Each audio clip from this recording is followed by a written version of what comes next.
김용민 브리핑.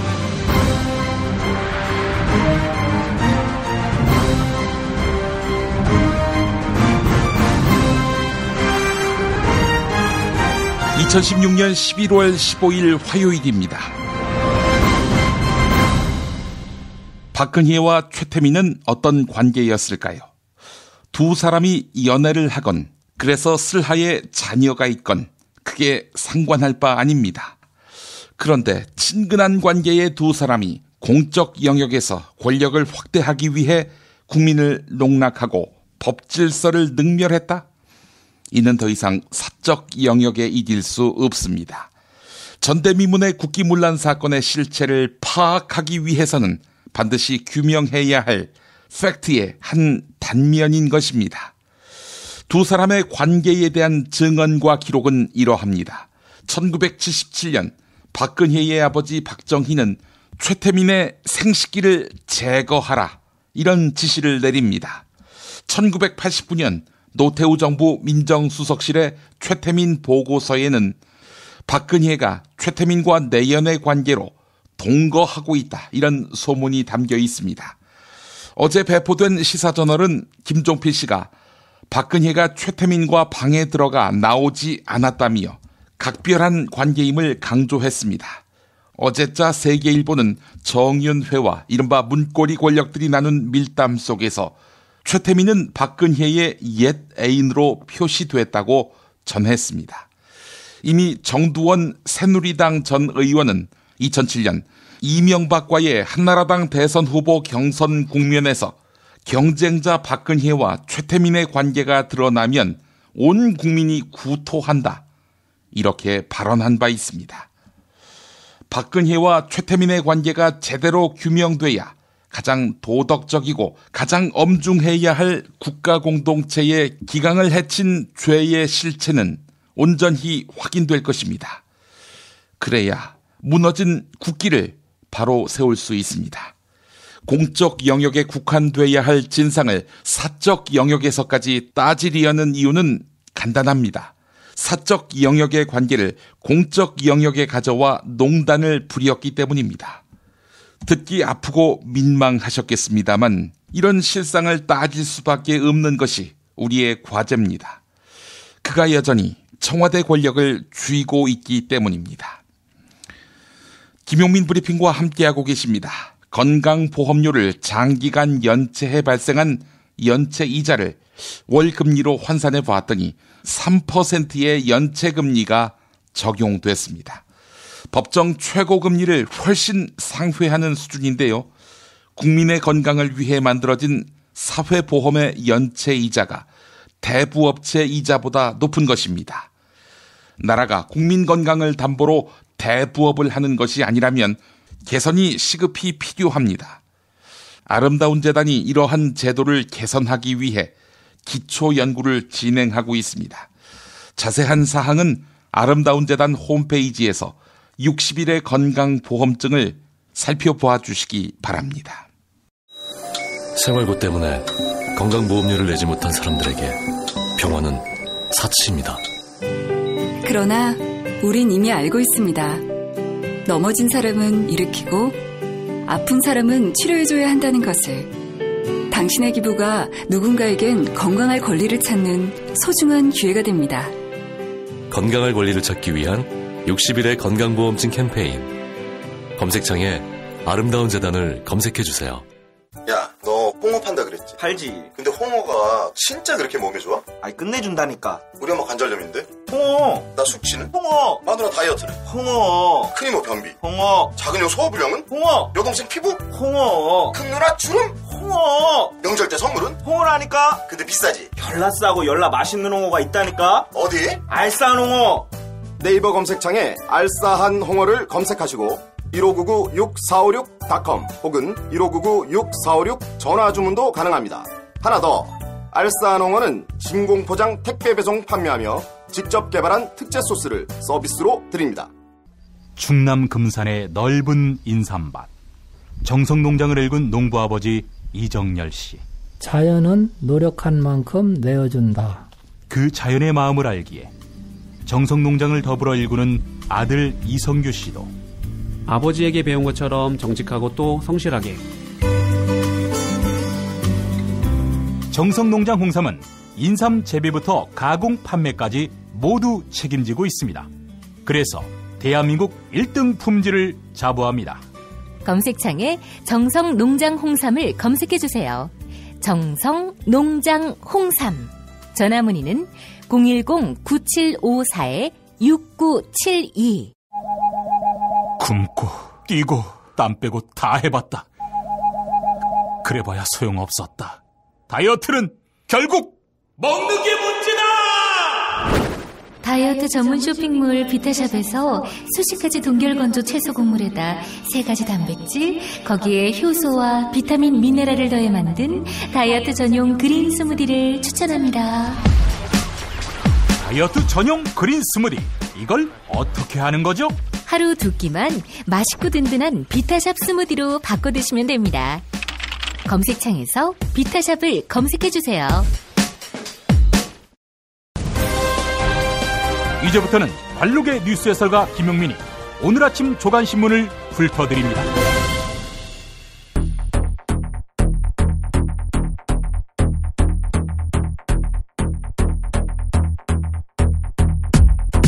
주요 뉴스 정리합니다.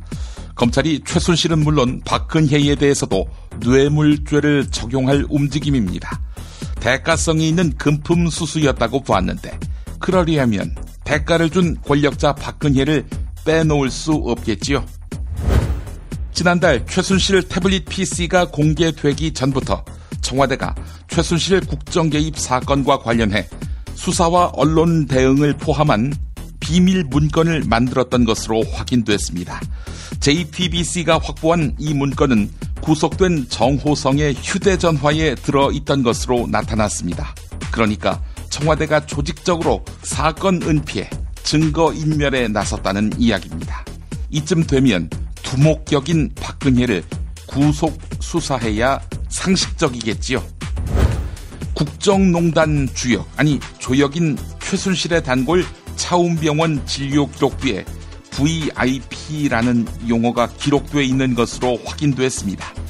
기존에 알려진 청, 안가, 대표 외에 박근혜에 대한 영양주사제 대리 처방을 의심하게 하는 보다 확실한 흔적이 발견된 것입니다.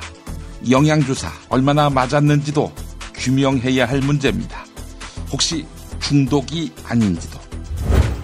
박근혜가 지난해 7월 24일과 25일 대기업 총수 7명을 개별적으로 만난 데 이어 올해 2월 중순에도 4대 그룹을 포함한 대기업 총수들을 독대한 것으로 확인됐습니다.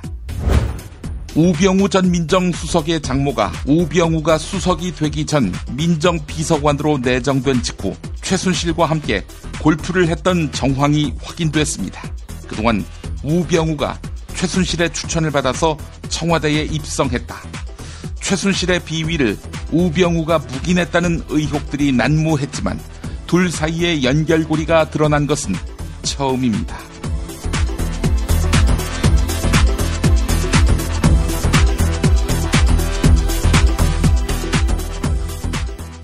검찰이 대통령 박근혜를 사실상 피의자로 조사할 계획을 세웠습니다. 사정당국 관계자에 의하면 검찰이 박근혜에게 진술 조서를 받고 진술 거부권이 있다는 점을 고지할 것이라고 합니다. 진술 거부권을 고지하는 것은 피의자를 조사할 때 수사기관에서 반드시 거쳐야 할 절차입니다. 검찰은 조사 과정이나 이후에 피의자로 전환될 가능성이 있는 사람들에 대해 진술 거부권을 고지합니다. 그래야 참고인으로 진술했을 때의 조서가 나중에 법정에서도 증거 능력을 인정받기 때문입니다. 중앙일보 보도였습니다. 검찰이 대통령 박근혜와 최순실에 대해 뇌물죄 혐의 적용을 적극 검토 중입니다. 일부 대기업들이 미르재단, K스포츠재단에 거액을 출연한 것은 물론이고 별도로 최순실에게 금품을 제공한 것에 대가성이 있다고 보기 때문입니다. 민간인인 최순실에게 뇌물죄가 적용되면 공무원인 박근혜가 관여했다는 것이 전제되는 것입니다. 경향신문이 보도했습니다. 대통령 박근혜가 검찰 조사를 앞두고 있습니다. 하지만 그동안 발표한 대국민 담화문 등을 비추어 볼 때 박근혜는 전반적인 혐의를 부인할 가능성이 높습니다. 형사처벌을 피하기 위해서입니다. 하지만 순수한 의도로 모금했다는 오리발 전략은 하야, 탄핵 여론에 기름을 끼얹을 수 있습니다. 반대로 최순실의 비리에 박근혜가 개입했음을 시인한다면 국회의 탄핵 소추 요건을 마련해 주게 됩니다. 또한 징역 10년 이상 무기징역까지 가능한 특가법상 뇌물수수 혐의에 대한 수사로 확대될 여지도 있습니다. 이래도 난관 저래도 난관입니다. 한국일보 보도였습니다. 청와대가 최순실 국정개입 사건과 관련해 수사, 언론 대응에 대비하기 위한 문건이 확인됐습니다. 이 문건은 구속된 정호성 전 부속비서관의 휴대전화에서 검찰이 확보한 것입니다. 문제는 이 문건에 증거인멸 등과 관련된 내용이 포함되어 있다는 점입니다. 검찰은 문서의 형식과 표현 등으로 미루어 대통령 박근혜의 지시에 따라 만들어졌을 가능성이 크다고 보고 있습니다. 거짓말하기 쉽지 않겠습니다. 박근혜 말입니다. JTBC가 보도했습니다. 최순실은 그동안 공황장애로 인해 신경안정제를 복용하고 있었다. 이렇게 밝혔습니다. 하지만 최순실이 입국하기 이틀 전 최순실 측근으로 알려진 대통령 자문의사 김모 원장이 차움병원에 허위 진단서를 요청한 것으로 드러났습니다. 하지만 차움병원 원장은 이 부탁을 즉시 거부했습니다. 그런데 어쨌든 진단서를 뗐단 말이죠.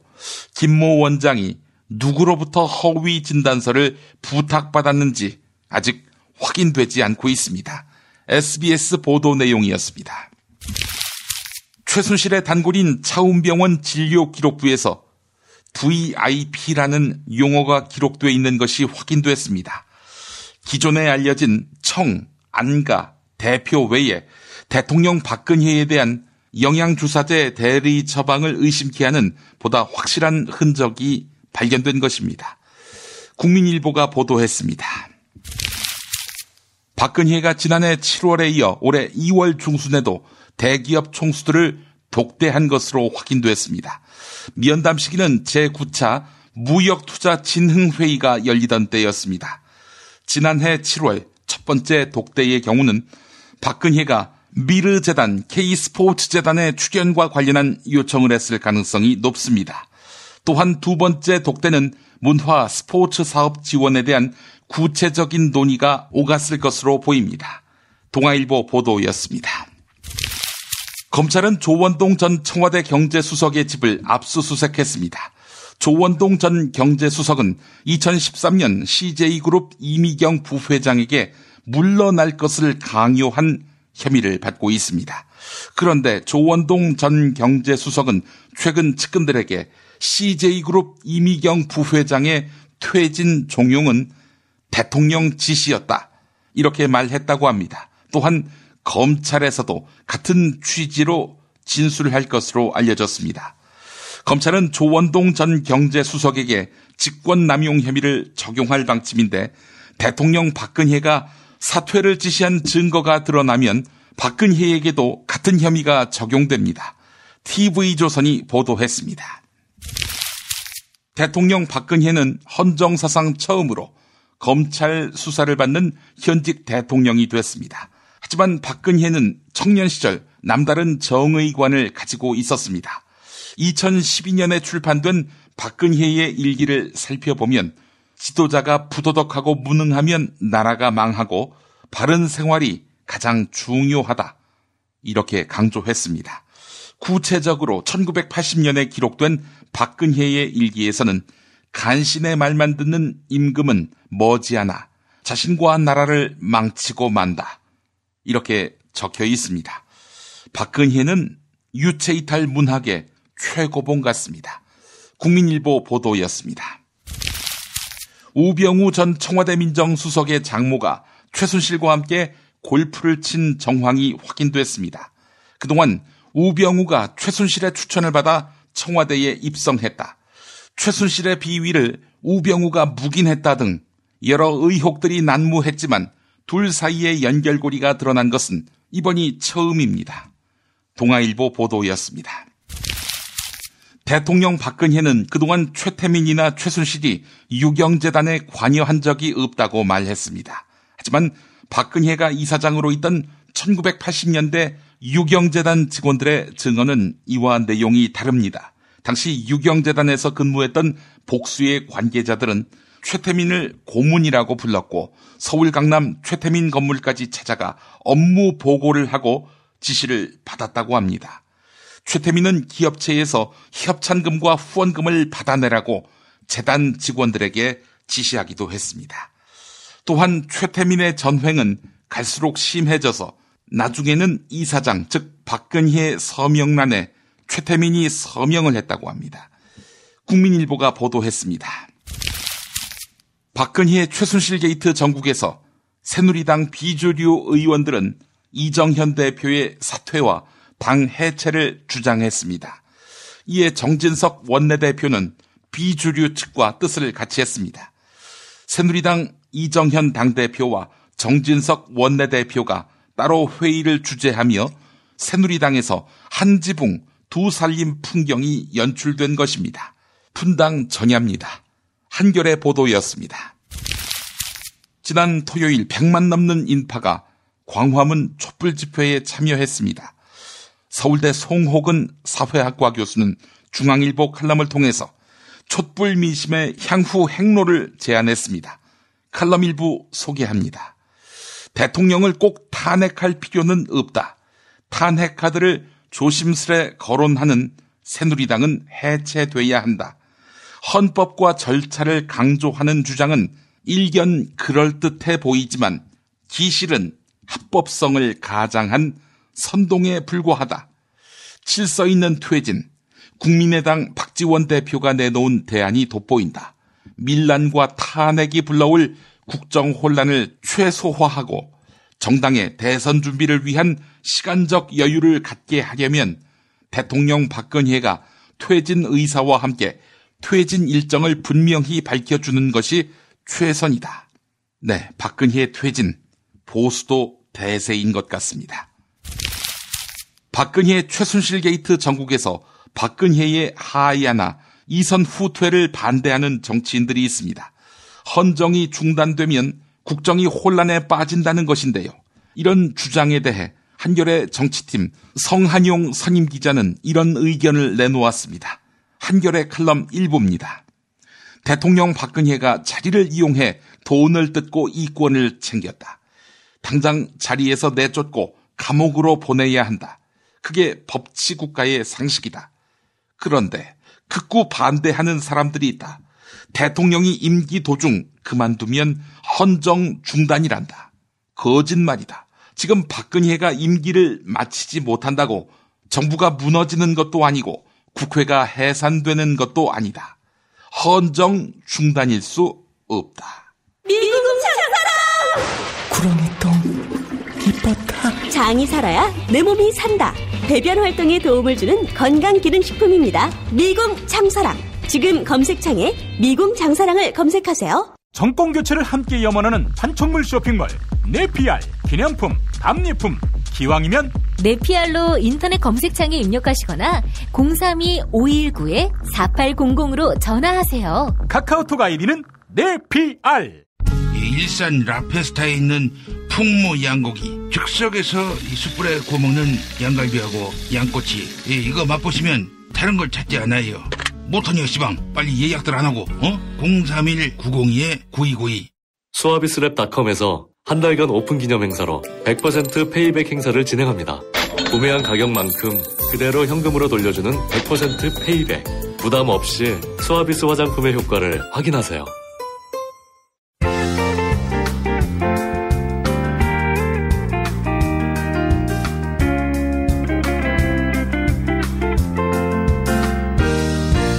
여러분 안녕하십니까? 지금부터 전국 16개 시도교육청과 무관한 2016학년도 뉴스 듣기 능력평가를 시작하겠습니다. 가정이나 사무실 차량 안에 계시는 애청자 여러분께서는 팟캐스트의 음량을 알맞게 조절해 주시고 답안을 작성해 주시기 바랍니다. 모든 문제는 한 번씩만 들려드리니 잘 듣고 지시에 따라 물음에 답하시기 바랍니다. 이제 시작하겠습니다. 대화를 듣고 남자의 마지막 말에 대한 여자의 응답으로 가장 적절한 것을 고르시오. 카카, 큰일 났습니다. 뭐가 또 큰일 났어요? 추미애가 자기 총리 시켜달라고 합니까? 하여간 정치인들 다루기가 쉽다니까. 카카, 그게 아닙니다. 더불어민주당 의원총회에서 벌떼 같은 반발이 일어나니까 추미애가 오늘 영수회담을 취소했습니다. 뭐? 이런 씨발. 아니, 온다고 해놓고 안 와? 어? 이게 지금 나를 갖고 놀리나? 아무래도 그런 것 같습니다. 놀리려고. 아! 카카, 왜 저를 때리십니까? 내 주변에 사람이 너밖에 없잖니. 응? 다 잡혀가고 다 떠나고 다 모른 척하고. 야, 넌 근데 왜 여기 있냐? 카카한테 물러나시라고 이야기하려고요. 아! 씹새끼. 야, 내가 물러나라고 해서 물러날 것 같냐? 김종필도 그랬지. 아비 어미의 나쁜 점만 쏙 빼닮았다고. 야, 내 영혼에서는 늘 육박전이 일어나고 있어. 알아? 카카, 김종필 이야기가 나와서 그런데 김종필과 박정희는 아주 남남이 아니지요. 김종필과 박정희가 어떤 사이인지 아십니까? 아이 씨발. 야, 그걸 질문이라고 하냐? 알지? 1번. 박정희에게 김종필은 동서. 2번. 박정희에게 김종필은 조카 사위. 3번. 박정희에게 김종필은 채권자. 4번. 박정희에게 김종필은 소울메이트. 5번. 박정희에게 김종필은 매제.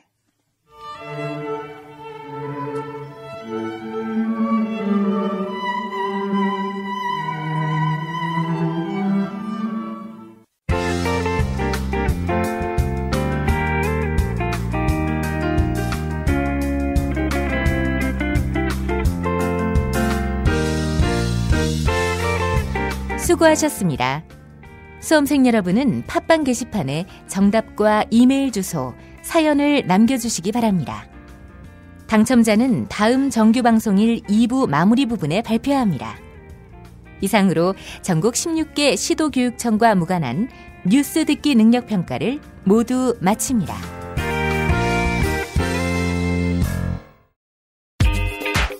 자기야, 매트리스 고르기 너무 힘들어. 대한민국 최초 매트리스 멀티샵 매트리스엠 몰라? 전세계 최고 브랜드 정품만 취급해. 매트리스 살 때는 꼭 매트리스엠으로 오세요. She never ever quits. 中国不能缺席。 Der Holocaust für Deutschland. Ma senti, col dolore umano non si può essere neutrali. 국제뉴스의 맥. 한반도와 국제 문제를 전문적으로 취재하는 황준호 기자 만나겠습니다. 황준호 기자님. 예, 안녕하십니까? 예, 식물정부인데 한일 군사정보보호협정 가서명을 끝내 강행했습니다. 자, 이거 국회 비준 동의 대상이어야 하는데 누가 봐도 두 나라 사이의 조약이니까요. 자, 그런데 외교부 장관은 국회 비준 동의 대상이 아니다, 이렇게 선언했다고요? 윤병세 외교부 장관이 어제 국회에서 재정적인 부담이나 국가 안전 보장에 관한 조약이 아니기 때문에 비준 대상 협정이 아니라고 본다라고 말했습니다. 예. 그동안 이 협정을 추진한 이유에 대해서 국방부는 북한의 핵과 미사일 위협에 대응하기 위해서다라고 계속 주장을 해왔습니다. 예. 그런데 외교부 장관은 안전보장에 관한 조약이 아니다라고 한다면은 예. 대체 이게 무슨 소리를 하는 건지 아주 황당한 답변이었습니다. 예. 이 협정 추진 자체가 정신없는 짓인데 예. 장관들도 이렇게 앞뒤가 안 맞는 정신없는 소리를 하고 있습니다. 예. 국민 동의가 전제 조건이라고 말한 적이 없다, 이런 국방부 장관 발언도 있었어요. 예, 이거 어떻게 보면은 독재를 하겠다고 대놓고 선언을 하는 민주국가에서는 도저히 용납할 수 없는 말을 국방장관이 버젓이 했습니다. 예. 뭐 국회 동의를 받냐 안 받냐 이런 문제를 떠나서 국민 동의가 존재하지 않은 정책이라는 게 과연 가능한 건지 라는 생각이 들고요. 예. 그리고 무엇보다 말을 바꾼 겁니다. 한민구 국방장관은 지난달 14일에 정확히 한 달 전이죠. 국회 국정감사에서 한일 군사정보보호협정을 추진하려면 여건이 성숙돼야 된다라는 답을 했었습니다. 예. 그래서 그 말을 두고 국민의당 김동철 의원이 국민적 동의가 있을 때 추진한다는 뜻이냐 이렇게 다시 물어보니까 그렇다. 많은 사람들이 지지한다든지 이런 것들이 있어야 될 거다라고 답을 했었습니다. 국민적 동의 분명히 언급했군요. 그렇습니다. 근데 어제는 한민구 장관이 기자들을 만나서 국민 동의가 전제 조건이라고 말한 적이 없다라고 이 속기록에 뻔히 있는 말을 완전히 바꿔버렸고요. 또 국방부 대변인도 정례 브리핑 자리에서 현재 안보적 중요성을 우선순위에 두고 있다라는 말을 했는데 이 말도 역시 국민적 동의가 별로 중요치 않다라는 뜻이었습니다. 예. 아니 한 달 동안 무슨 일이 있었기에 이렇게 졸속으로 추진됐는지 이거 뭐 아무래도 박근혜 최순실 게이트라는 혼란을 틈타서 강행하는 듯한 그런 느낌을 받는데요. 어떻습니까? 그렇습니다. 10월 27일에 협상 개시를 선언하고 18일 만에 어제 가서면까지 뭐 앞만 보고 달려왔는데요. 네. 10월 27일이라고 하면은 최순실 씨가 청와대 내부 문건까지 미리 받아서 봤다라는 의혹이 나온 지 3일째가 되는 날이었습니다. 그런 파문의 틈을 타서 그리고 그런 파문을 한번 덮어보겠다 이런 다목적 의도가 있는 행위였다고밖에 볼 수 없습니다. 예. 그리고 또 알고 보니까 나중에 밝혀진 건데 당시에 협상 개시를 결정한 게 청와대 국가안전보장회의 NSC 회의였는데 예. 여기에 국방부 장관이 간 것도 아니고 국방부 차관이 대신 참석한 것으로 드러나기도 했었습니다. 예, 이렇게 중요한 일을 결정하는데 장관이 참석하지 않았다면은 이건 뭐 사전에 미리 결정됐다라고 봐야 되겠죠? 그렇게 추정하는 게 타당할 것 같습니다. 청와대에서 미리 답을 정해놓고 뭐 NSC 회의는 차관들이 와도 좋다. 그래서 머릿수나 일단 채워라. 이렇게 의식행위로 결정했다고 봐야 될 것 같습니다. 예. 식물정보에서 이렇게 중요한 협정을 밀어붙이는 게 기본적으로 말이 안 되는 거고 또 과정 역시 졸속이었다고 할 수 있습니다. 예. 야당들이 국방장관 해임 건의안을 빠르면 오늘 협의한다고 하는데 해임 건의 요건이 분명히 있기 때문에 미적되지 말고 빨리 밀어붙여야지 이 조약 체계를 확실히 제동을 걸 수 있을 것 같고요. 예.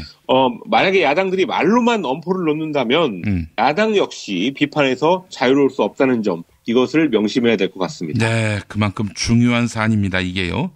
자, 이 혹시 최순실이 밀어붙이는 건 아닐까요? 최순실이 또 방산 비리에 연루됐다는 의혹이 커지고 있는데 이렇게 해서 뭔가 좀 뒷돈을 챙기고 일본 좋으라고 한일 군사정보 보호협정 체결하도록 사전 지침을 내려놓은 것은 아닌지 하는 의심도 들고요. 예, 이게 사실은 MD와 관계된 거기 때문에 지금 MD, 사드 이런 것들이 다 연계가 돼 있기 때문에 크게 보면은 최순실의 영향력이 한 자락이라도 들어있다라고 봐도 될 것 같습니다. 예, 알겠습니다. 다음 소식으로 가볼 텐데 트럼프가 선거 기간 동안 한국과 일본의 핵무장을 용인할 수 있다 이런 말을 해왔는데요. 이 말 역시 주워 담았군요. 예, 우선 뉴욕타임스가 트럼프는 한국과 일본의 핵무장을 용인하겠다고 시사하는 등 외교정책이 예측할 수 없을 정도로 불확실하다 이런 기사를 이번에 썼습니다. 예. 여기에 대해서 트럼프가 트위터를 통해서 반박을 했는데요. 뉴욕타임스는 내가 더 많은 나라가 핵무기를 보유해야 한다고 생각하고 있다고 보도했다. 얼마나 부정직한 사람들인가. 나는 이런 말을 한 적이 없다라고 트위터에다가 말했습니다. 아니, 트위터로 한 반박 자체가 거짓말 아닌가요? 그렇습니다. 핵무장 용인 발언 분명히 있었습니다. 예. 지난 3월이었는데요. 바로 뉴욕타임스 인터뷰에서 뭐라고 했냐면 한국과 일본은 어쨌든 핵무장을 하려고 할 거고 한국과 일본 두 나라가 핵 위험을 느낀다면 가져도 나쁘지는 않을 거다라는 말을 했습니다. 그리고 또 며칠 후에 CNN 방송에서도 핵무기 얘기를 하면서 일정 시점에서 일본과 한국이 북한에 맞서서 자신들을 스스로 보호할 수 있다면 미국의 형편이 나아질 거다라는 주장도 했습니다. 그런 말들을 이번에 뒤집은 거니까 뭐 결론적으로는 핵무장 용인을 뒤집은 거니까 다행이라고 할 수 있는데 이렇게 했던 말을 손바닥 뒤집듯이 바꾸는 거를 보면은 나중에 또 어떻게 될지 전혀 신뢰가 되지 않습니다. 예. 그 미국의 윌리엄 페리 전 국방부 장관이 방한 중인데 트럼프의 한반도 정책에 대해서 전망한 것이 있어서 눈길을 끌더군요. 예, 핵 벼랑을 걷다라는 회고록을 이번에 한국판으로 냈고 또 통일부에서 하는 행사에 참석하려고 서울에 왔습니다. 예. 윌리엄 페리는 미국의 한반도 정책에 대해서 대단히 정통한 분인데요. 예. 당연히 트럼프의 정책에 대해서 견해를 밝혔습니다. 미국은 민주주의 국가라서 한 사람이 정책을 만들지 않는다라고 하면서 트럼프가 선거 기간에 말했던 대로 한미동맹에 의문을 품게 할 정책을 추진한다면 큰 반대에 부딪힐 거다. 이런 전망을 내놨습니다. 예. 방위비 분담금 더 내지 않으면 철군하겠다. 이런 식으로도 약속했잖아요. 이런 공언이 이행될 가능성이 없다고 봐야 되는 겁니까? 예. 페리 전 장관은 트럼프가 동북아 외교 정책에 대해서 했던 발언들은 미국 외교가에서 대부분 반대하고 있는 것들이고 사실 트럼프도 진지하게 언급한 게 아니다. 이런 얘기를 했습니다. 예, 예. 이번에 트위터에서 말을 바꾸는 걸 보면은 페리 장관의 말이 맞는 것 같습니다. 예. 윌리엄 페리 하면은 빌 클린턴 행정부 당시에 대북 포용 정책, 페리 프로세스를 추진했던 사람입니다. 예. 그런데 사실은 당시에 김대중 정부의 임동원 외교안보 수석의 생각을 받아들인 거다라고 해서 페리 스스로가 그거 페리 프로세스 말만 그렇지 사실은 임동원 프로세스다. 이렇게 유명한 말을 했었는데요. 예, 예. 이번에 회고록을 보면은 한국과 미국이 당시에 어떤 식으로 협력해서 북한 문제를 풀어갔는지 이런 것들이 잘 나와 있을 것 같습니다. 예. 자, 대북 제재와 압박 일변도인 지금 상황. 많이 대조가 됩니다. 임동원 외교안보 수석이 있을 당시와 봤을 때 말이죠. 예. 제재와 압박을 해가지고 북한한테 뭐라도 얻어낸다면은 유효하다라고 할 수 있을 텐데. 예. 지금은 한국과 미국이 말만 앞서고 있지 북한의 태도를 전혀 바꾸지 못하고 있습니다. 예. 심지어 중국까지도 대북 제재 전선에서 지금 이탈한 상태인데 예. 트럼프가 대통령이 돼서도 일단은 대북 강경 정책을 밀어붙일 가능성이 크기 때문에 악순환의 늪에 빠지는 게 아닌가 이런 우려가 나오고 있습니다. 아이고 한국에서 속히 제대로 된 정부가 들어서야 할 텐데 그래야 남북 관계고 국제 관계고 정상화 시킬 텐데 하는 생각이 듭니다. 예, 대북 정책에 있어서 한국의 대미국 설득이 얼마나 중요하다라는 걸 보여주는 말이 바로 그 페리 프로세스는 사실 임동원 프로세스다라는 페리 장관의 말이었습니다. 예. 그렇기 때문에 지금 이 식물 정부가 빨리 끝나고 제대로 된 정부가 들어서서 중심을 잡아야지 그렇지 않는다면 이 불안한 트럼프 시대를 대응할 수가 없습니다. 예. 만약에 미국의 새 국무장관이 대북 강경파로 임명이 된다면 국면이 앞으로 어떻게 나빠질지 불안하고 또 불확실한 상황입니다. 아이고 세상에. 남북관계 악화시켜서 그 국면을 이용해서 국내 정치에 활용하려는 현 식물 대통령과 대북 강경파 미국 새 국무장관 이들이 한마디로 콜라보레이션을 하게 된다면 최악의 조합이 될 것 같습니다. 지구 종말의 날이군요. 알겠습니다. 네. 황준호 기자님 말씀 잘 들었습니다. 예, 감사합니다. 야, 딴지마켓 좀 봐봐. 이담채 김치 게시판 지금 보고 있어? 왜요? 뭐가 문제 있나요? 야, 어떻게 하나같이 맛있다, 예술이다, 감탄했다, 물건이다, 또 재주문했다 이런 글만 올라올 수 있지? 이거 공작의 냄새가 나지 않아? 아무래도 그런 것 같아. 이담채 김치 게시판에 작전 세력이 개입한 거 아닐까요? 그럴 리가요. 이담채 김치는 맛있는 김치 말고는 따로 자랑할 게 없습니다. 드셔보시고 판단하세요. 포털 사이트에서 이담채 김치.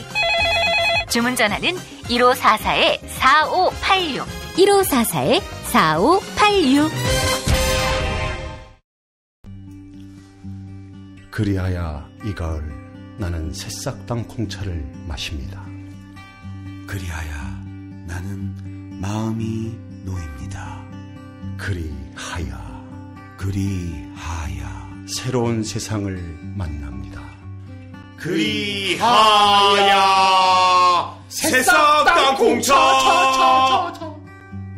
새싹당 콩차 어느덧 여러 곳에서 판매합니다. 하지만 진정한 새싹당 콩차는 전창걸닷컴에서 구매하시죠. 전화문의 070-8635-1288 070-8635-1288. 공화국 참치논평 구이동 대양 참치를 맛보지 못한 국민 여러분은 진정한 참치 맛을 보기 위한 강도 높은 중대 조치를 취하실 계획을 표명하시고 곧장 구이동으로 달려오시기 바란다. 참치에 대한 체질적인 거부감과 적개심을 노골적으로 드러내는 분도 구이동 대양 참치에 오시면 추호도 용납할 수 없는 포악무도한 폭식 행위를 자행할 것이다. 구이동 대양 참치. 월요일 참치데이 이벤트, 화요일 참치머리 서비스로 함께합니다. 주차장 걱정 마시고요. 대중교통은 서울 지하철 2호선 구의역 2번 출구에서 5분 거리입니다. 대양 참치 구의점 02-455-8087. 어머나, 내가 이렇게 작아졌어? 네, 메이드 바이어스에서는 환상이 현실이 됩니다. 3D 실물 피규어 그리고 수공예품을 제작해드리는 전문 쇼핑몰 메이드 바이어스. 사진만 보내주세요. 나만의 피규어를 제작해드립니다. 갖고 싶고 선물하고픈 나만의 수공예품을 만들어드립니다. 메이드 바이어스 판매금의 1%는 아름다운 사회를 만드는 데 기부합니다. 주소창에 madebias.co.kr을 입력하세요. 하루 2차례 대한민국과 지구촌의 오늘을 정직하게 비춰드립니다. 권력이 진실을 압도하는 세상. 김용민 브리핑은 작은 희망의 불씨가 되겠습니다. 민중의 소리 이완배 기자와 함께하는 경제의 속살. 이완배 기자 만나겠습니다. 이완배 기자님. 네, 안녕하십니까. 예. 박근혜가 올해 2월에 최태원을 만났다는 보도가 있었는데, 최태원, 박근혜 덕에 사실은 풀려난 거 아니겠습니까? 그렇죠. 네, 예, 그렇게 예. 봐야지 정당인 거죠, 상식적으로는요. 그 관계가 나쁘지 않을 텐데, 올해 2월에 만났을 때의 일, 특별히 주목하시는 이유가 있나요? 오늘 이 이야기 하신다고 하셔서. 그러니까 어제 이제 경제계에서는 제일 뜨거웠던 뉴스가 SK 최태원 씨하고 검찰발로 이제 기사가 나왔죠. 박근혜 씨하고 올해 2월에 2명이 독대를 했다는 겁니다. 예. 그리고 하루 지난 뉴스긴 하지만 주말에는 그 검찰이 이재용 씨를 비롯해서 정몽 부연대차 회장, 김승현 하나회장, 구본무 LG 회장, 송경식 CJ 회장 이렇게 줄줄이 다 조사를 했다는 거죠. 최태원 SK 회장까지요. 그래서 은밀히 불러서 예우를 갖춰서 조사를 했다는 소식이 여진이 어제까지 계속 남아 있었고요. 예. 그래서 제가 최근에 그 작년에 있었던 삼성물산하고 제일모직의 합병이 얼마나 말이 되지 않았고 이재용 씨가 7월 달에 박근혜를 독대한 게 분명히 영향을 미쳤을 것이다라는 이야기는 한번 드린 적이 있었는데요. 예. 요 정황이 다시 부각되는 것 같아서 이건 제가 내일 기회가 되면 다시 한번 삼성은 정리를 다시 한번 해보겠습니다. 그리고 오늘은 최태원과 박근혜의 독대가 과연 SK그룹에 어떤 영향을 미쳤을지만 먼저 한번 살펴보려고 합니다. 근데 이걸 왜 다시 점검을 해보고 싶냐면 이제 내일 다시 한번 자세히 말씀을 드리겠지만 삼성도 마찬가지고 SK도 마찬가지고요. 예. 독대를 한 시점 이후부터 현 정부한테 엄청난 특혜를 입은 그룹들입니다. 그러니까 그 시점이 딱 묘하게 맞물려요. 특히 그리고 이제 삼성은 재벌들 중에 제일 많은 돈을 갖다 바쳤다는 거죠. 예. 그리고 정유라 말 뒷바라지까지 하면서 섬세하게 관리를 해왔다는 거고요. 예. 그리고 SK는 지금 재벌 서열이 5위인데 갖다 바친 돈은 3위예요. 그러니까 이거 보통 순서 잘 안 어기거든요. 순서대로 하는데 예. SK그룹은 이제 총 111억 원을 두 재단에 출연을 해서 삼성이 204억 원, 현대기아차가 128억 원. 그러니까 세 번째로 많이 냈으니 뭔가 하여튼 SK도 노리는 게 굉장히 많았고 받은 혜택이 많았다는 상상을 할 수가 있습니다. 예. 오늘은 어쨌든 그 두 사람이 독대한 2월의 정황을 주로 살펴볼 텐데요. 정황이 우선 이렇습니다. 최태원 씨가 작년 8월에 광복절에 사면을 받았죠. 그리고 박근혜 씨가 7월 달에 재벌기업 총수들하고 줄줄이 비공개 면담을 가졌고요. 예. 그런데 당연히 최태원 씨는 감옥에 있었으니까 면담을 못했습니다. 그러면 이때 누가 대신 면담을 했냐면 김창근 수펙스 추구협의회 회장이라고요. SK그룹의 한 일원이 박근혜 씨를 만납니다. 근데 이 수펙스 추구협의회가 뭐 하는 데냐면 SK그룹의 컨트롤 타워 같은 곳입니다. 그러니까 여러 계열사들의 이견을 모두 여기서 조절을 해요. 심지어 이 그 수펙스 추구협의회에는 윤리경영위원회 이런 위원회가 있어서 일종의 사정 권한도 가지고 있습니다. 그러니까 권한이 무지하게 막강한 데죠. 예. 그리고 오래전부터 이 수펙스는 SK그룹의 오너의 손발 같은 역할을 했고, 그러니까 삼성의 미래전략실 같은 역할을 하는 곳입니다. 그래서 이때 여기 회장이었던 김창근 회장이 박근혜 씨를 만났다는 건 사실상 다음 달로 예상이 됐었던 8월로 예상이 됐었던 최태원 씨의 8.15 광복절 사면을 거의 뭐 어깨에 지고 책임을 지고 만난 거나 다름이 없었을 겁니다. 게다가 최태원 씨가 구속 상태였으니까요. 그 수족이라고 불리는 김창근 수펙스 회장이 박근혜 씨를 만났을 때 추정의 영역이지만 돈 내라 그러면 내는 거죠. 네, 이게 7월이었으니까요. 예. 뭐 100억을 못 냈겠습니까? 200억을 못 냈겠습니까? 그러니까 이제 3위에 해당하는 111억 원을 출연을 한 겁니다. 그리고 이제 최태원 씨가 풀려났습니다. 그리고 이제 검찰 발표로는 올해 2월에 두 사람이 독대를 했다는 건데 이게 언제였냐면 일단 최태원 씨의 SK그룹이 100억 원이 넘는 돈을 냈기 때문에 대충 거기서 쫑을 쳤어야 되는데 1월에 K스포츠재단이 설립이 됐죠. 그리고 이때 공교롭게도 최태원 씨가 갑자기 불륜을 고백을 해버립니다. 그래서 노소영 관장하고 이혼하겠다고 공개 선언을 했었어요. 예. 근데 요것까지는 사생활이니까 뭐 이혼을 했건 불륜을 저질렀건 뭐 그건 사적인 문제인데 물론 뭐 욕은 좀 먹었죠. 경제 살리라고 사면해줬더니 불륜부터 고백하냐 뭐 이 정도 욕만 먹으면 끝날 문제였는데요. 예. 이게 갑자기 문제가 이상한 대로 불똥이 튀기 시작합니다. 1월 중순에요. 잘 알려졌지만 내연녀가 김모 씨라는 여자분이죠. 재미교포시고요. 그런데 이분이 2008년에 SK건설이 분양한 서울 반포 에펠바움 기차 아파트 70몇 평짜리라고 해요. 예. 이걸 15억 5천만 원에 사들였습니다. 그리고 이걸 2010년 4월에 24억 원에 팔죠. 그러니까 2년 만에 시세차액을 8억 5천만 원을 남겼습니다. 근데 이제 황당한 건 뭐냐면 이 사람이 아파트를 분양을 받은 곳은 SK건설이에요. 그리고 8억 5천만 원이나 비싸게 판 건 누구냐면 이거 제가 과거에 한번 소개를 해드린 적이 있었는데 버가야 인터내셔널이라고 SK 해외 계열사에 팔았습니다. 그러니까 SK한테 아파트를 사서 SK한테 판 겁니다. 그리고 사고 팔았더니 갑자기 8억 5천만 원이 뚝 떨어진 거죠. 이게 지금 누가 봐도 이상하지 않습니까? 예. 하필이면 오너하고 내연 관계인데 우연히 아파트를 사고 팔았더니 산 곳도 오너의 그룹 회사고 판 곳도 오너 그룹 회사입니다. 그런데 사고 팔았더니 8억 5천만 원이 남았다. 이 모든 일들이 우연히 벌어졌을 가능성이 도대체 얼마나 됐겠습니까? 사실은 우연히 벌어졌다는 건 말도 안 되는 얘기인 거죠. 예. 심지어 이 8억 5천만 원이 올랐다는 것도 좀 말이 안 되는 게 김 씨가 아파트를 산 게 2008년이고 판 게 2010년 4월인데 이때 전국 주택가격 평균 상승률이 5%밖에 안 됐거든요. 그러니까 전국 주택이 5% 오르는 동안 이분 아파트만 54%가 오른 거예요. 말이 안 되는 해명이었었던 겁니다. 공시가격도 되게 황당했었어요. 2008년 1월 공시가격이 9억 6,800만 원이었는데 2010년 8대 공시가격은 9억 2천만 원으로 5% 가까이 떨어졌습니다. 공시가격은 떨어졌는데 팔고 났더니 8억 5천만 원이 새로 생긴 거죠. 그리고 그렇게 비싸게 사준 것도 SK 계열사였고요. 그러니까 이건 뭐 이제 쭉 합리적으로 추정을 해보면 결국은 최태원 씨가 자기 그룹 계열사들을 동원해서 아파트를 사고 팔게 해줘서 8억 5천만 원을 내연녀 손에 쥐어줬다. 이게 이제 가장 합리적인 추정인 건데요. 예, 예. 이게 지금 1월 중순에 폭로가 됐었던 겁니다. 그래서 요때 국세청이 조사에 들어간다고 밝혔습니다. 그리고 금융소비자원도 1월 말에 이 내연녀 김 씨를 외환관리법 위반 혐의로 서울중앙지검에 고발하겠다. 이렇게 발표를 해요. 예. 그리고 2월 달에 최태원 씨하고 박근혜 씨가 독대를 한 겁니다. 그러니까 만나는 시기가 굉장히 묘하죠. 두 사람 사이에서 무슨 말이 오고 갔는지는 전혀 알 수가 없지만 이건 이제 뭐 검찰이든 특검이든 밝혀내야 하는 얘기인 거지만 지금까지 알려진 바도 사실은 굉장히 미스테리합니다. 뭐 안종범 전 수석이 SK그룹을 요때 다시 독려해서 이미 110억을 낸 회사에 80억을 더 내라고 했다는 거고요.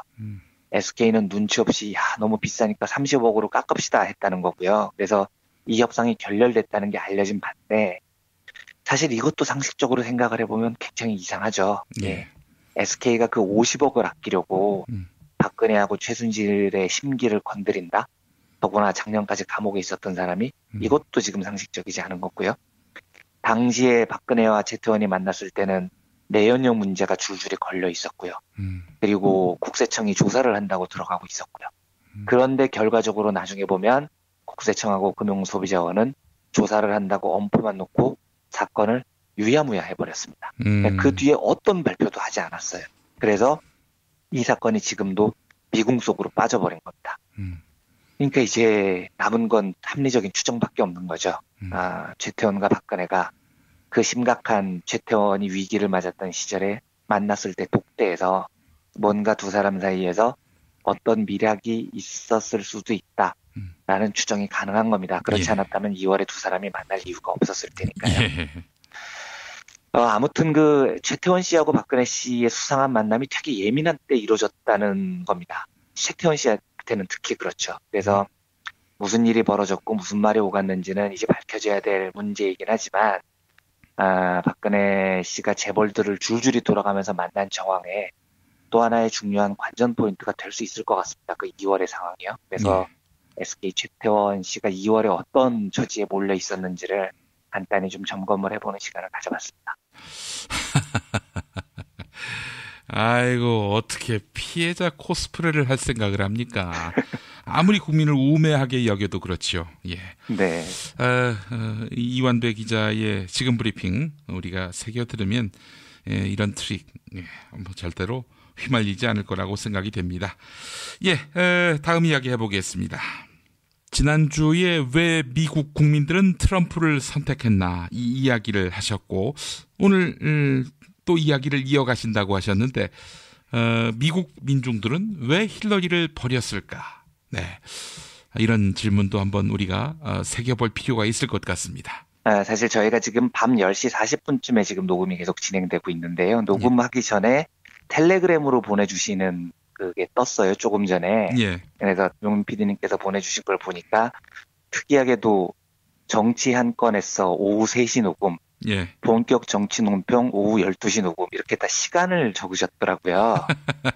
그래서 이게 이제 제가 짐작컨대 워낙 하루에 변화무쌍한 일들이 많으니까 녹음하는 시간하고 몇 시간 지나버리면 뭐 다른 일이 생겨버리니까 아마 이렇게 쓰신 게 아닌가 제가 짐작을 하는데 맞는 거죠. 예, 맞습니다. 추미애 민주당 대표 영수회담 불발이 됐는데 아이고, 영수회담 한다는 걸 전제로 해서 토크를 나누다 보니까 이걸 빼자니 그야말로 밑장이 빠지는 격이 돼서 서로 연결도 안 되고 그래가지고 아이고, 마에 그냥 이실직고를 하고 그대로 살리는 게 낫겠다 생각이 들었습니다. 제가 이 얘기를 왜 하냐면 저도 사실은 이제 방송 전에 제가 정치를 잘 몰라서 용민 PD님께 한번 여쭤봤었어요. 방송 전에 도대체 추미애 대표께서는 왜 그러셨냐. 그래서 제가 김용민 PD님 말씀을 듣고 이제 방송을 하는 건데 저도 오늘 낮까지는 이게 되게 멘붕이었습니다. 이게 도대체 뭐지? 이 영수회담은 어떻게 이게 해석을 해야 되지? 하고 약간 좀 정신 상태가 데시벨이 막 올라가서 되게 약간 과격한 스크립트를 오후 내내 짜놨었어요. 그러다가 오후의 시간에 한번 뒤집혔죠. 민주당이 당론으로 대통령 퇴진을 요구하기로 했고 영수회담도 이제 엎어졌고 그래서 앞에 스크립트를 다시 다 엎고 오후 8시쯤에 새로 작성한 스크립트입니다. 상당히 온건하게 많이 만들어 놓은 원래는 이 힐러리 얘기를 하면서 굉장히 과격하게 스크립트를 짰었는데 분노를 가라앉히고 조금 이제 온건하게 만든 스크립트로 방송을 하겠습니다. 이제 미국 대선 이야기 조금 더 해볼 건데요. 워낙 큰 변화고요. 또 우리한테도 주는 여러 의미가 있고요. 그래서 지난주에는 왜 트럼프를 선택했는가를 주제로 얘기를 했으니까 오늘은 반대로 왜 힐러리를 선택하지 않았느냐 이 이야기를 좀 하려고 했는데 마침 지난주 말에 영국 가디언지예요. 그 캐나다 출신의 세계적인 저널리스트고 베스트셀러 작가입니다. 그리고 반세계화 진영을 이끄는 진보적 운동가 중에 나오미 클라인이라는 사람이 있습니다. 굉장히 유명한 사람이고 이 나오미 클라인은 제가 따로 월요 경제학 시간에 한번 소개를 해드리고 싶을 정도로 굉장히 여러 의미 있는 이야기를 많이 하신 분이에요. 일각에서는 노엄 촘스키의 뒤를 잇는 세계적인 지식인이다. 이런 평가를 받을 정도고요. 2005년에는 세계에서 가장 뛰어난 지성 백인도 한번 포함이 된 적이 있습니다. 아마 우리나라에서는 제일 유명한 책이 슈퍼브랜드의 불편한 진실. 이 책이 아마 가장 많이 알려진 책일 거예요. 그런데 이 나오미 클레인이 이제 가디언지에 기고를 한 겁니다. 근데 기고한 글의 제목부터 굉장히 의미가 있습니다. 우리말로만 먼저 말씀을 드리면 트럼프 대통령을 만든 것은 민주당의 신자유주의다. 이렇게 얘기를 합니다. 그러니까 트럼프를 당선시킨 건 뭐 트럼프가 잘나서 혹은 트럼프의 아젠다 세팅이 특이해서 이런 게 아니고 우리가 상식적으로 일반적으로 진보라고 생각을 했던 미국의 진보를 상징했던 민주당이 나오미가 보기엔 그냥 신자유주의에 철저히 포획됐던 보수 정당이었기 때문에 힐러리가 신자유주의를 대변하고 있었기 때문에 결국 민중들로부터 선택을 못 받은 것이다. 이런 내용의 글입니다. 글을 조금만 읽어보겠습니다. 글이 이렇게 시작을 합니다. 정작 대선 당일 밤 악몽에 가장 큰 책임이 있는 요인은 바로 신자유주의다. 힐러리 클린턴과 그녀의 팀이 완벽히 수용하고 있는 신자유주의라는 세계관은 트럼프의 극단주의의 상대가 되지 않았다. 신자유주의와 트럼프의 극단주의, 이 둘 사이에서 미국 국민들의 한 선택은 우리의 운명을 결정지은 것이다. 모든 것을 배울 수 없을지라도 최소한 이 실수로부터는 무언가 배워야 할 것이 있다. 네, 이렇게 글을 시작을 합니다. 트럼프의 극단주의에 맞서는 힐러리가요, 엉뚱하게도 신자유주의를 옹호하고 나왔다는 이 시각을요, 나오미는 이렇게 다시 한번 표현을 합니다. 트럼프는 이렇게 얘기를 했다는 거예요. All is hell. 모든 것이 지옥이다. 그런데 반대로 힐러리는 항상 이렇게 얘기를 했다는 거죠. All is well. 모든 것은 괜찮다. 이렇게 얘기를 했다는 겁니다. 네. 지금 현실이 괜찮아. 나쁘지 않아. 뭐 크게 바뀔 게 없어. 이런 기조에서 힐러리가 선거를 치렀다는 거죠. 그래서 나오미가 묻는 겁니다. 그러니까 힐러리, 당신은 간판은 뭐 진보를 상징하는 민주당인데 당신이 도대체 신자유주의가 저무는 이 시대에 신자유주의를 극복하겠다며 내세운 진보적인 대안으로 뭘 앞세웠냐는 거죠. 그게 이제 나오미가 힐러리 캠프에 던지는 근본적인 질문입니다. 요 조금만 더 읽어보겠습니다. 예. 트럼프 같은 파시스트와 맞서 싸울 수 있는 건 힐러리 같은 가짜 진보가 아니다. 1930년대부터 우리가 목격해온 것처럼 파시즘과 맞서 싸우기 위해 필요한 것은 진짜 진보다. 진정성 있는 재분배 의제가 논의되면 트럼프 지지자의 상당수는 돌아설 것이다. 수사에 그치지 않고 억만장자들과 진짜로 대항할 수 있는 새로운 뉴딜을 위해 도를 사용할 수 있는 그런 의제 말이다. 저는 이 말이 굉장히 공감이 됐습니다. 그러니까 지금 이제 신자유주의가 허물어지는 세상이죠. 그런데 이 혼란한 세상에서 발표를 못 잡는 민중들에게는 파시즘을 앞세운 트럼프가 당선이 되는 일도 생깁니다. 극단적 보호주의를 내세우는 영국의 브렉시트주의자들이 득세를 하기도 하죠. 그런데 이런 혼란한 시대에 극단적인 파시즘 보호주의를 막는 방법은 어지간한 진보가 아니라는 거예요. 그러니까 민주당 간판 달고 월가하고 적당히 친하고 이미지도 조금 고급지고 뭐 정치도 이렇게 쭉 오래 해온 안정적인 사람, 이런 진보가 아니라는 겁니다. 진짜로 이런 혼란한 시대에 파시즘을 극복해야 된다고 생각을 한다면 우리의 대안은 진짜 진보라는 거죠. 아주 뼛속 깊은 진보, 정말로 이 신자유주의를 극복할 대안을 이야기를 해줄 수 있는, 진실을 말할 수 있는 진보만이 유일한 대안이라는 겁니다. 나오미 얘기 조금만 더 읽어보겠습니다. 예. 눈앞에 놓인 인물을 보자. 미국 민주당은 어느 한쪽을 선택해야 한다. 친기업적인 신자유주의자들과 단호히 결별하든지 아니면 국민들로부터 완전히 버림을 받든지. 이게 이제 민주당 앞에 놓인 과제라는 겁니다. 어지간하고 중간에 있으면 아무것도 안 된다는 거죠. 그래서 나오미가 이렇게 얘기를 합니다. 이제 최대한 빨리 충격에서 벗어나자. 그리고 이 세계의 수많은 트럼프들로 대표되는 혐오와 공포에 대해 진정한 답을 줄 수 있는 움직임을 만들어내자. 우리를 분열시키는 모든 것들을 한쪽으로 치워놓고 진짜 진보로 당장 시작하자. 이렇게 얘기를 합니다. 지금 시기가 신자유주의의 종말을 맞이하지 않는 평범한 일상의 상태였다면은요, 야당이 얘기를 하는 전술적인 유연함, 기다림, 정치적인 해법, 여러 가지 이야기들을 할 수도 있겠죠. 그런데 지금 보다시피 세계사는 그야말로 격동 속에 있습니다. 그러니까 이 상황에서 어지간한 진보, 안정적인 진보라는 것이 얼마나 황당한 결과를 낳을 수 있는지는 우리가 지금 미국의 사례에서 보고 있는 겁니다.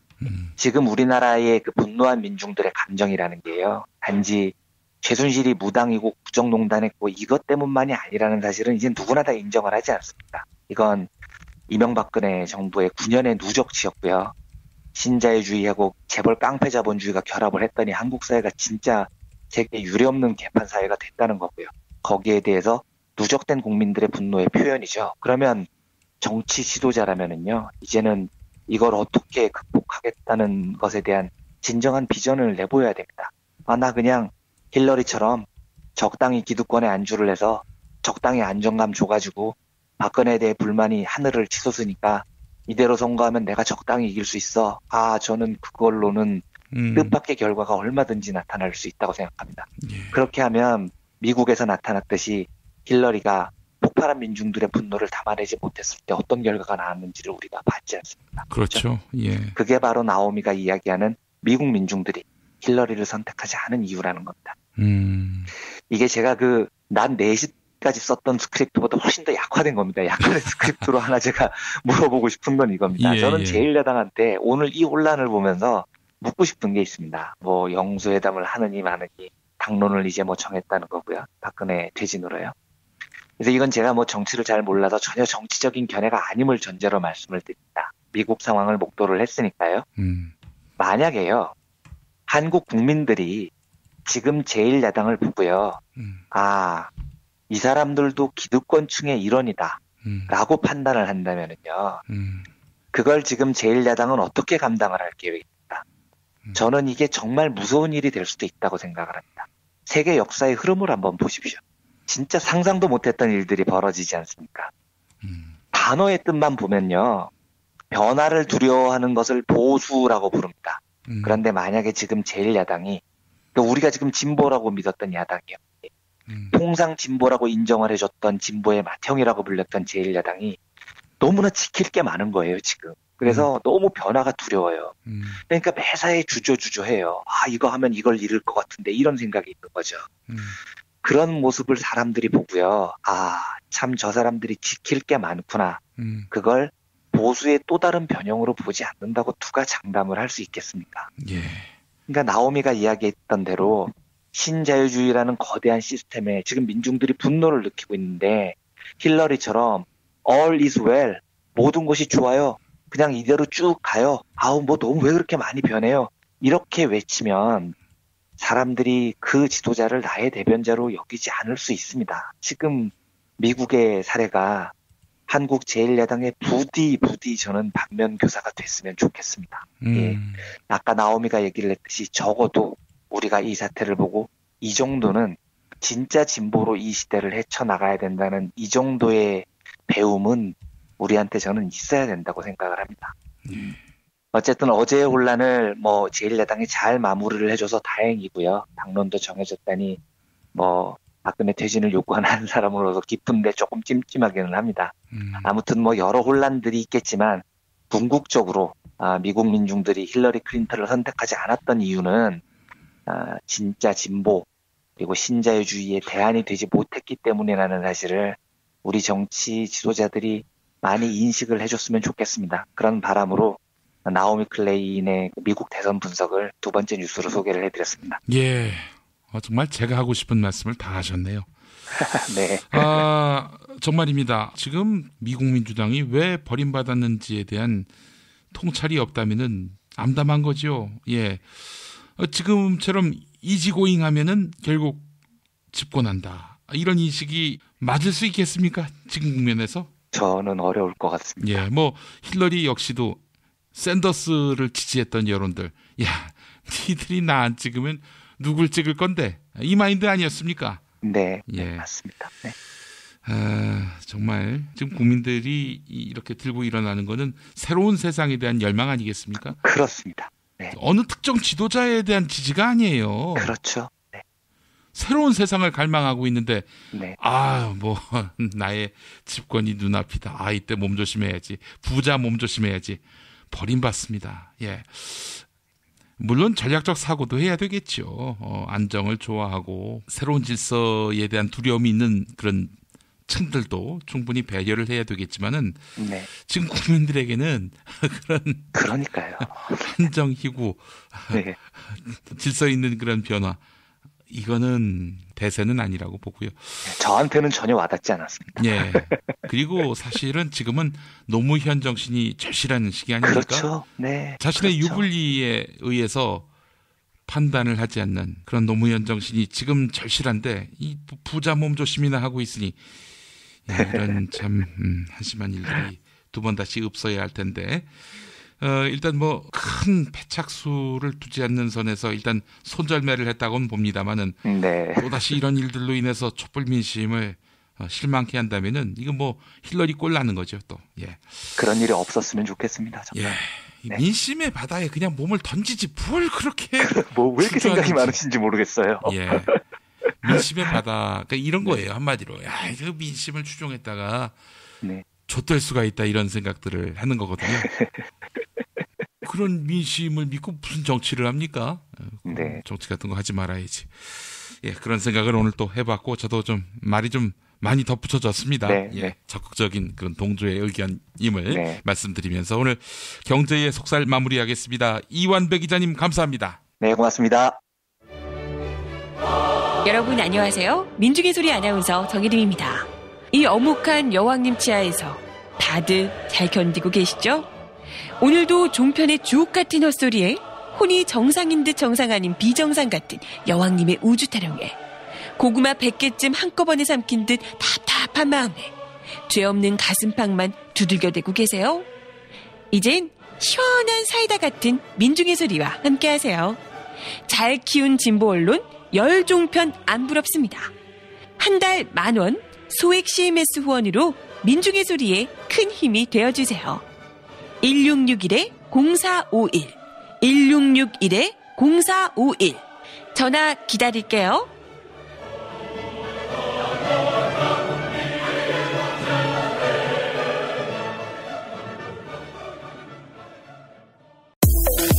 건강식품의 지존 전복을 택한다면 100% 완도에서 잡은 와우 전복. 네이버에서 와우 전복을 찾으세요. 010-2443-0818 포르투갈 정통의 레시피로 만드는 에그 타르트. 달콤함 그 이상의 감동. 타르트팜 킨텍스점. 일산 전 지역 배달. 단체 주문은 수도권 가능. 문의전화 031-923-2995. 검색창에 타르트팜 킨텍스점. 한우 사고를 집어넣고 24시간 팔팔 끓인 곰탕. 연지연 곰탕. 어린이부터 노인까지 누구나 좋아하는 건강식 연지연 곰탕. 택배로 신청하시려면 010-7252-1114.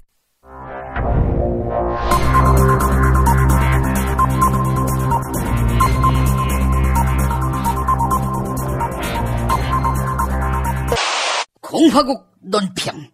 김종필 부인 박영옥, 즉 남편 박정희의 조카인 박영옥이 출산한 후에 밥을 굶어도 돌보지 않고 쌩까며 혼자서 밥을 우걱우걱 먹은 유경수. 그 유경수의 나쁜 점만 골라서 닮은 딸 박근혜 동지께서는 박동지와의 독대 약속을 취소한 더불어민주당 대표 추미애에 대한 강도 높은 국가적 중대 조치를 취하실 계획을 표명하시고 구체적인 공격 방침을 제시하시었다. 경애하는 박근혜 동지의 단호한 결심은 저 혼자 약속 잡고 저 혼자 취소해버린 노쇼의 아이콘 추다르크에 대한 격한 분노의 표시다. 추미애는 어제 아침 누가 뭐라 하지 않았는데도 박근혜 동지에게 영수회담을 하자고 제안해왔다. 혹시 추미애는 박수무당인가? 어머니의 말을 들려주어야 할 최순실이 감옥에 가서 더 이상 어머니의 말을 들을 수 없게 되자 이를 안타깝게 여긴 어머니가 추미애를 대신 보낸 것은 아닐까. 부푼 가슴을 주체할 수 없었던 박근혜 동지는 경매장에 나온 박보검 사인 브로마이드를 가지려고 900억을 외치듯 털컥 수락했다. 그런데 추미애는 한나절 만에 영수회담을 취소하고 말았다. 더 설명할 것이 없다. 이는 박동지를 참을 수 없이 모독하고 우롱하고 천추의 한이 될 망독의 다름 아니며 처절한 대가를 자초할 악수 중에 최악수의 다름 아니다. 차라리 영수회담 자리에 와서 박동지의 뺨을 후려치는 것보다 더 나쁜 짓거리를 한 추미애는 곧 천벌을 받게 될 것이다. 아울러 추미애는 지난 9월 전두환 동지를 예방한다고 설레발치다가 돌연 취소한 적이 있었다. 하지만 전두환 동지는 박근혜 동지가 가장 어려웠던 시절 6억을 주었던 은인 아닌가. 추미애가 박동지와 박동지를 도왔던 주변 사람을 차례로 능멸하는 것은 박근혜 동지에 대한 체질적인 거부감과 적개심을 노골적으로 드러내는 것으로서 추호도 용납 못할 포악무도한 도발 행위에 다름 아니다. 추미애, 이제는 구치소에 있는 최순실 면회 신청을 할 계획인가? 그래놓고 또 취소할 것이고. 추미애는 혹시 철이와 미애의 그 미애였나? 지금 화감 없이 나 있어. 도대체 더 이상 참을 수가 없어. 이제라도 추미애는 박근혜 동지를 찾아가 참회의 눈물을 흘리며 지금은 정치 낭인이 된 전직 야당 대표 김한길 꼴만은 나지 않게 해달라고 이 말을 땅에 찍고 반성해야 할 것이다. 아울러 추미애는 검찰에서 모든 것을 모른다고 말하는 기억상실증 환자 최순실 동지를 대신해서 차움병원에서 청, VIP, 안가, 대표 등의 이름으로 정맥 영양주사를 처방받아 청와대로 배달 와야 할 것이다. 만약 거절할 시에는 박동지의 치솟는 분노와 경천동지할 탄압의 불벼락을 피할 수 없게 될 것이다. 김용민 브리핑이 선정한 오늘의 칼럼은 권석천 중앙일보 논설위원의 칼럼 권력은 행동으로 마무리된답니다. 일부 소개하겠습니다. 이제 자연인 박근혜 씨가 대통령 자격을 상실했음은 분명해졌다.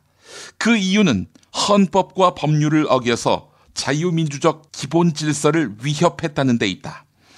서초동 법조타운에서는 박근혜 대통령과 최순실 일당은 사실상의 범죄 단체라는 지적까지 나온다. 검찰 조사를 받으면 박근혜 대통령은 마지막 정당성까지 잃게 된다. 그는 지난 1월 26일 법무부 등 업무 보고에서 엄정한 법질서 확립을 강조했다. 깨진 유리창 이론이 말해주듯 작은 빈틈이라도 방치해서는 안 된다던 그 자신이 깨진 유리창이 되고 말았다. 이 상태에서 대통령은 내치에서 손을 떼고 외치만 맡아야 한다는 논리는 성립할 수 없다. 지금 시급한 일은 이선 후퇴든 퇴진이든 박 대통령이 권좌에서 내려오는 것이다. 민주주의를 찾아 거리로 나선 중고생들에게 응답하는 길이다. 만약 그가 제발로 물러나지 않을 것이란 예상이 현실화된다면 탄핵 외길밖에 없다. 그날 광장의 목소리들은 진지하고 절박했다. 교복 입은 학생들은 세월호를 기억해 주세요를, 가습기 살균제 피해자 가족들은 특별법 제정을, 노동자들은 비정규직 철폐, 성과연봉제 폐지를 외치고 있었다. 박근혜 하야 촛불 밑에는 엄청난 변화의 에너지들이 꿈틀거리고 있다. 이 에너지들이 허탈감으로 바뀐다면 그 다음에 등장하는 건 반동, 즉 엘바섬의 나폴레옹, 한국의 트럼프일 것이다. 모든 권력은 국민으로부터 나온다. 그리고 권력은 논쟁에서 시작돼 행동으로 마무리된다. 촛불을 드는 것도 행동이고 시민들이 동의하는 정치 일정을 만들어내는 것도 행동이고 물러나는 것도 행동이다. 지금 우리에게 필요한 건 행동이다. 네, 김용민 브리핑 1부 마치겠습니다.